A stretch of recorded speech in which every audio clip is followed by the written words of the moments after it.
ভারত থেকে বাংলাদেশে কিংবা বাংলাদেশ থেকে ভারতে কোনো অপরাধীকে ফিরিয়ে আনার কথা উঠলেই একটি প্রশ্ন সামনে আসে। দুদেশের মধ্যে কি প্রত্যর্পণ চুক্তি আছে? উত্তর হলো হ্যাঁ, আছে। ২০১৩ সালের ২৮শে জানুয়ারি ভারত ও বাংলাদেশ একটি এক্সট্রাডিশন ট্রিটি অর্থাৎ অপরাধী প্রত্যর্পণ চুক্তি স্বাক্ষর করে। প্রত্যর্পণ বলতে কি বোঝায়? প্রত্যর্পণ মানে হলো যদি কোনো ব্যক্তি বাংলাদেশে অপরাধ করে ভারতে পালিয়ে যায়, তাহলে বাংলাদেশ ভারতের কাছে তাকে ফেরত চাইতে পারবে। একইভাবে ভারতের কোনো আসামি যদি বাংলাদেশে পালিয়ে আসে, তাহলে ভারতও বাংলাদেশের কাছে ফেরত চাইতে পারে। তবে শুধু চাইলেই হবে না, চুক্তিতে সুনির্দিষ্ট কিছু শর্ত রয়েছে। কোন ধরনের অপরাধের ক্ষেত্রে প্রত্যর্পণ চুক্তি হবে? সব অপরাধের ক্ষেত্রে নয়। চুক্তি অনুযায়ী এমন অপরাধ হতে হবে যেটি উভয় দেশের আইনে কমপক্ষে ১ বছরের কারাদণ্ডের বিধান রয়েছে। অর্থাৎ অপরাধটি বাংলাদেশে অপরাধ হতে হবে, ভারতেও অপরাধ হতে হবে। এটিকে বলা হয় ডুয়াল ক্রিমিনালিটি বা দুদেশেই অপরাধ হিসেবে স্বীকৃত হওয়া। রাজনৈতিক মামলায় কি প্রত্যর্পণ করা হবে?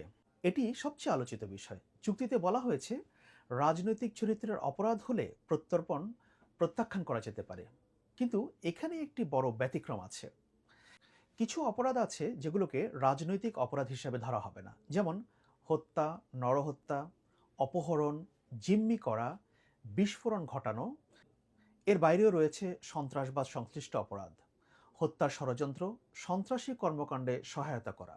অর্থাৎ কেউ যদি দাবি করেন যে তার মামলা রাজনৈতিক, কিন্তু অভিযোগ যদি হত্যা বা সন্ত্রাসবাদের মতো গুরুতর অপরাধের মতো হয়, তাহলে এই চুক্তি দিয়ে প্রত্যর্পণ এড়ানো কঠিন হতে পারে।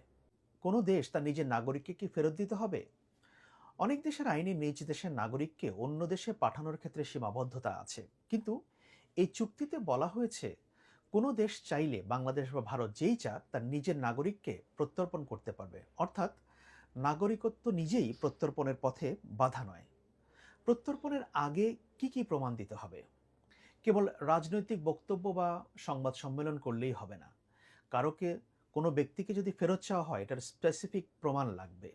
অর্থাৎ যে দেশ প্রত্যর্পণ চাইবে তাকে দিতে হবে, যেমন অভিযুক্ত ব্যক্তির পরিচয়, অপরাধের বিস্তারিত বিবরণ, গ্রেপ্তারি পরোয়ানা, সংশ্লিষ্ট আইন, এবং যদি দণ্ড হয়ে থাকে আদালতের রায়ের কপি, এবং প্রয়োজনীয় প্রমাণপত্র অর্থাৎ আদালতে টিকতে পারে এমন নথিপত্র দিতে হবে। চুক্তিতে এমন কয়েকটি কারণ উল্লেখ করা হয়েছে যখন প্রত্যর্পণ প্রত্যাখ্যান করা যেতে পারে। যেমন যদি তিনি অনুরোধপ্রাপ্ত, অর্থাৎ যে ব্যক্তিকে ফেরত চাওয়া হচ্ছে তিনি যদি অনুরোধপ্রাপ্ত রাষ্ট্রকে সন্তুষ্ট করতে পারেন যে সব পরিস্থিতি বিবেচনা করে তাকে প্রত্যর্পণ করাটা অন্যায় বা অযৌক্তিক বা তার উপর এটা দমনপীড়নের শামিল, তখন সেটা তিনি বলতে পারেন। বড় প্রশ্ন হচ্ছে, কোনো একটি দেশ চাইলে কি প্রত্যর্পণের ক্ষেত্রে না বলতে পারে? হ্যাঁ, বলতে পারে। কিছু কারণ আছে যেগুলোর জন্য এটি হতে পারে। যেমন যে অপরাধে তাকে অভিযুক্ত করা হয়েছে বা দোষী সাব্যস্ত করা হয়েছে সেটি অত্যন্ত সামান্য বা তুচ্ছ প্রকৃতির, এটা যদি তিনি প্রমাণ করতে পারেন। আরেকটি হচ্ছে অভিযোগ অনুযায়ী অপরাধ সংগঠনের পর থেকে অথবা তিনি আইন এড়িয়ে আত্মগোপনে যাওয়ার পর থেকে দীর্ঘ সময় অতিবাহিত হয়ে গেছে, তাহলে হতে পারে। তার বিরুদ্ধে না অভিযোগটি যদি ন্যায় বিচারের স্বার্থে অর্থাৎ সৎ উদ্দেশ্যে করা না হয়, এটা যদি তিনি প্রমাণ করতে পারেন। এছাড়া তিনি যে অপরাধে অভিযুক্ত বা দোষী সাব্যস্ত হয়েছেন সেটি যদি শুধু সামরিক আইনের অধীনে অপরাধ হয় এবং সাধারণ ফৌজদারি আইনের অধীনে অপরাধ না হয়। সহজ ভাষায় বলতে গেলে এই ধারায় যেসব বলা হয়েছে যে কিছু পরিস্থিতিতে কোনো দেশ আইনগতভাবে প্রত্যর্পণ করতে অস্বীকৃতি জানাতে পারে। বিষয়গুলো আবারও বলি, যেমন অপরাধটি যদি খুবই তুচ্ছ হয়ে থাকে, ঘটনার পর যদি অনেক দীর্ঘ সময় পেরিয়ে যায়, অভিযোগটি যদি রাজনৈতিক বা অসৎ উদ্দেশ্যে করা হয়েছে এটা মনে হয়, এবং অভিযোগটি যদি শুধুই সামরিক অপরাধ হিসেবে বিবেচিত হয়, এবং আদালতের দেওয়া সাজা যদি ৪ মাসের কম হয়। অর্থাৎ প্রত্যেক অনুরোধই গ্রহণ করতে হবে এমন কোনো বাধ্যবাধকতা নেই। যেমন জরুরি অবস্থায় কি হবে? যেমন যদি আশঙ্কা থাকে যে অভিযুক্ত ব্যক্তি পালিয়ে যেতে পারেন, তাহলে পূর্ণ নথিপত্র আসার আগেই অস্থায়ীভাবে গ্রেপ্তার করার জন্য উভয় দেশ পরস্পরকে অনুরোধ করতে পারে। তবে এই অনুরোধ করার ৬০ দিনের মধ্যে পূর্ণ প্রত্যর্পণ আবেদন জমা দিতে হবে। তা না হলে সেই ব্যক্তিকে ছেড়ে দেওয়া হতে পারে। চুক্তিতে একটি গুরুত্বপূর্ণ নীতি রয়েছে যার নাম হলো রুল অফ স্পেশালিটি।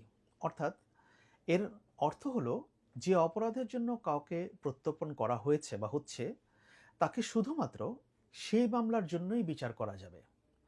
পুরনো অন্য কোনো মামলায় তাকে বিচার করতে চাইলে সাধারণত নতুন সম্মতির প্রয়োজন হবে। এটি ওই ব্যক্তিকে, অর্থাৎ যাকে ফেরত চাওয়া হচ্ছে, সেই ব্যক্তির আইনি সুরক্ষা নিশ্চিত করার জন্য রাখা হয়েছে। এবং এই এক্সট্রাডিশন প্রসিডিউরটা কি হবে, প্রত্যর্পণের প্রক্রিয়া। এই চুক্তির অধীনে প্রত্যর্পণের আবেদন এটা ডিপ্লোম্যাটিক চ্যানেলের মাধ্যমে করতে হবে, অর্থাৎ কূটনৈতিক চ্যানেলে করতে হবে, এবং প্রত্যর্পণের আবেদনের সঙ্গে মিলিয়ে কিছু কাগজপত্র জমা দিতে হবে। অর্থাৎ যাকে ফেরত চাওয়া হচ্ছে তার যথাযথ নির্ভুল পরিচয় দিতে হবে, তার নাগরিকত্বের প্রমাণ দিতে হবে, তার বাসস্থানের প্রমাণ দিতে হবে, এবং যে অপরাধের জন্য তাকে প্রত্যর্পণ চাওয়া হচ্ছে সেই অপরাধের, অর্থাৎ ঘটনার প্রকৃত বিবরণ দিতে হবে, এবং যে আইনে এই অপরাধের জন্য সর্বোচ্চ শাস্তির বিধান করা হয়েছে সেটিরও দিতে হবে, এবং তার বিরুদ্ধে যে গ্রেপ্তারি পরোয়ানা আছে সেটারও প্রমাণ দিতে হবে। তাহলে কি প্রত্যর্পণ চুক্তি সম্পূর্ণ একটা রাজনৈতিক সিদ্ধান্ত? না, ব্যাপারটা ওরকমও নয়। অনেকে মনে করেন এটি শুধুই সরকারের রাজনৈতিক সিদ্ধান্ত। বাস্তবে বিষয়টি একটু জটিলও আছে।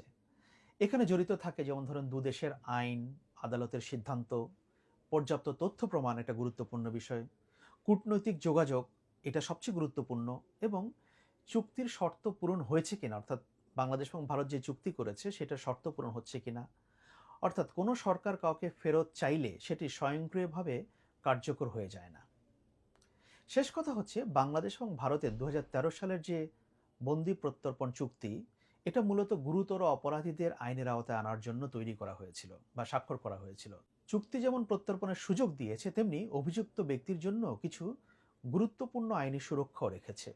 তাই কোনো আলোচিত ব্যক্তি বা কোনো রাজনীতিক বা সরকারি কর্মকর্তা বা অন্য কোনো অভিযুক্তকে নিয়ে প্রত্যর্পণের আলোচনা শুরু হলে শুধু রাজনৈতিক বক্তব্য নয়, এই চুক্তির যে শর্ত এবং দুদেশের আইন এবং আদালতের সিদ্ধান্ত সবকিছু গুরুত্বপূর্ণ হয়ে ওঠে।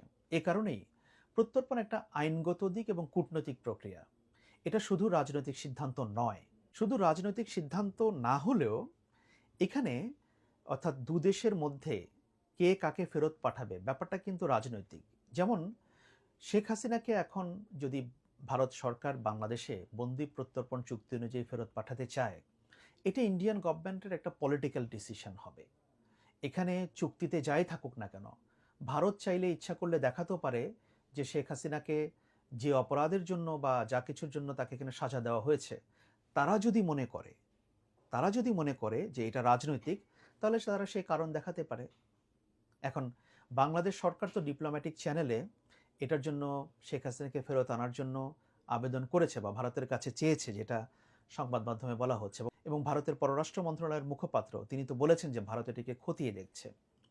এখন বন্দি প্রত্যর্পণ চুক্তি অনুযায়ী ভারত পাঠাবে কিনা শেখ হাসিনাকে বাংলাদেশে, এটা নির্ভর করছে ভারত সরকারের রাজনৈতিক সিদ্ধান্তের উপর।